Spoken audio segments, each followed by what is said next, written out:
Hello বন্ধুরা, Rumpa with Pinki চ্যানেলে আপনাদের আবার স্বাগত জানাই। আবার একটা নতুন ভিডিও নিয়ে চলে এসেছি আপনাদের কাছে। আর খুব ভালো লাগছে, এটা আপনাদের জানাতেও ইচ্ছে করছে যে আপনারা যে পাশে এসে দাঁড়িয়েছেন, টুকটুক করে আমাদের ভিডিও দেখছেন, এটাতে আমরা প্রচণ্ড আনন্দিত হয়েছি। আর সেই কারণে আপনাদের থ্যাংক ইউ জানাতে চাই। চা আমাদের সকালবেলায় দেখুন সবার হাতে আমরা দিয়ে ফেললাম চা। চা বসে এবার সবাই মিলে খেয়ে তারপর এইদিকে আমার মেয়েও উঠে পড়েছে ওর বাবার কোলে, একটুখানি আনন্দ করছে কারণ ওর পাপা একটু পরে বেরিয়ে যাবে। আর ওই দিকে দেখো দিদিভাইদের রান্না শুরু হয়ে গেছে। বড় গ্যাস দেখে ভাবছো যে এদের এরকম বড় গ্যাস কেন, আসলে ওদের অনেকগুলো মেম্বার, আর ওদের যেহেতু জেঠুর ছেলে বউ সবাই এসছে বাড়িতে, এখন ওদের অনেকগুলোই মেম্বার, সেই কারণে ওদের বড় গ্যাসে রান্না করছে ওরা। আর তাড়াতাড়ি যেহেতু রান্নাগুলো মানে সেরে ফেলে সেই কারণে। আর তারপর বেডুকে নিয়ে গেছে ওরা পার্লারে গেছে কারণ ওর হেয়ার কাটের একটা খুব দরকার ছিল। বেটুর চুলের প্রচণ্ড শখ, মানে চুলটা যে ওর একটু বড় হবে সেটা ওর খুব ভালো লাগে।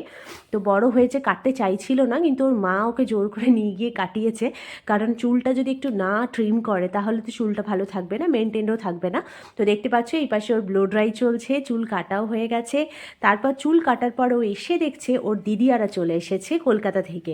দিদিয়ারা মানে হচ্ছে আমার দিদি ভাইয়ের দিদি। তো দিদি আর দিদির মেয়ে এসেছে, ওরা কলকাতা থেকে এসেছে। তো সকাল সকাল তো সেই জন্য বেটু মায়ের তো খুবই আনন্দ, কারণ ওর দিদি যেহেতু এসেছে কলকাতা থেকে, ওরা এবার জমিয়ে মজা করবে, জমিয়ে আনন্দ করবে। আর আমিও এই পাশে স্নান করে চলে এসেছি ছাদে, চুলটা একটু শুকোবো সেই কারণে, যেহেতু কালকে একটু তেল দিয়েছিলাম ভালো করে সেই জন্য। আর এই পাশে নিচে এসে তাই জন্য আমি ফুল তুলে নিলাম গাছ থেকে ঠাকুরকে পুজো দেবো বলে। কেন না আজকে তো লক্ষ্মীবার, লক্ষ্মীবারে যদি আমি ঠাকুরের পায়ে যদি আমাদের নিজেদের বাড়ির ফুল না দিই তাহলে তো হবে না।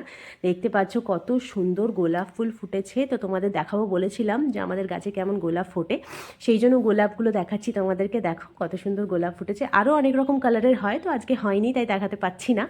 আর জবা ফুল এগুলো দেখো ইয়েলো কালারে। তো ফুল দিয়ে আজকে নিজেদের বাড়ির ফুল দিয়ে যদি ঠাকুরকে পুজো দেওয়া হয় সেখানে মন খুব শান্তি পায়। দেখো কত রকমের ফুল। আর ঠাকুর ঘরটাকে আমি ভালো করে মুছে নিয়েছি। এই বৃহস্পতিবার আমার পুজো দিতে খুবই ভালো লাগে, যেহেতু লক্ষ্মীবার সবার ঘরে ঘরেই তো লক্ষ্মীর ঘট পাতা, তাই আমরাও পাতি। আর দেখো আমাদের মাঝখানে ঠাকুরটা কত সুন্দর, লক্ষ্মী ঠাকুর পিতলের। তো আমি প্রত্যেক বৃহস্পতিবার চেষ্টা করি একটু পিতাম্বরী দিয়ে ভালো করে একটু মেজে নেওয়ার, কারণ চকচক করে, পিতলের জিনিস তো ভালোও থাকে সেই জন্য। আর লক্ষ্মীর ঘটও আমি এই পাশে পেতে নিচ্ছি। পুজো করে নিয়ে তারপর যেটা ছাড়া অসম্পূর্ণ বৃহস্পতিবারের পুজো সেটা হচ্ছে এই ব্রত কথা, কারণ এটা তো আমাদের পড়তেই হবে পাঁচালি। লক্ষ্মীর পাঁচালি ছাড়া আমাদের বৃহস্পতিবারের পুজো হচ্ছে ইনকমপ্লিট, তাই পাঁচালিও পড়ে নিলাম। আর তোমাদের দেখাচ্ছি, দেখো পুজো করার পরে কত সুন্দর সিংহাসনটা লাগছে দেখতে, তাই না? আর ঠাকুরের মুখটাও যেন জলজল করে সেই সময় পুজো করার পর। আমার তো খুব ভালো লাগে আর খুব একটা শান্তি অনুভব হয়, তোমাদের বলে বোঝাতে পারবো না।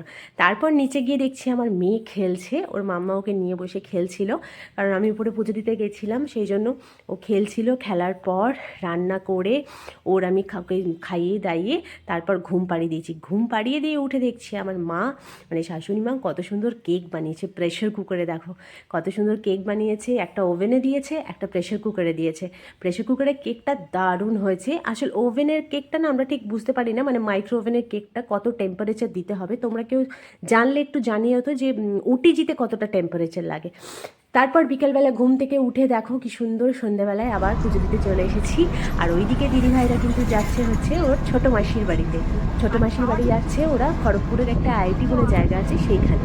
তো ওখানে পৌঁছে গেছে ওরা, ছোটো মাসির বাড়িতে অনেক দিন পর গেছে, সেই জন্য তো ওদের প্রচণ্ডই আনন্দ হচ্ছে। আর বেটুমারাও গেছে, ওর দিদিও গেছে।